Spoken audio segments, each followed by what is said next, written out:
আমি ধানের শীষের প্রার্থী হিসাবে আপনাদের কাছে আমি ধানের শীষের পক্ষে ভোট চেয়ে যাচ্ছি।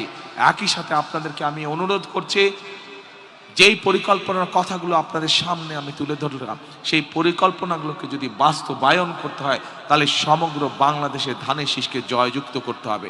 এবং ভাষান্তেকবাসীর আত্মীয় স্বজন, বন্ধু বান্ধব, পরিচিত জন সারা বাংলাদেশে ছড়িয়ে ছিটিয়ে আছে।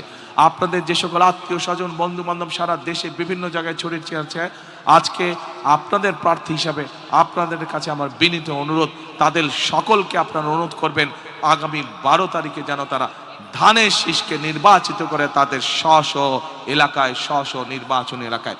কি ভাই বোনেরা, আপনাদের এলাকার সন্তান হিসেবে কি আমি এটা দাবি করতে পারি আপনাদের কাছে? ইনশাআল্লাহ। সকলে ভালো থাকবেন, ইনশাআল্লাহ সকলে সুস্থ থাকবেন। আপনাদের সাথে ইনশাআল্লাহ আবারও দেখা হবে। আল্লাহ হাফেজ। বাংলাদেশ জিন্দাবাদ, বাংলাদেশ জাতীয়তাবাদী জিন্দাবাদ।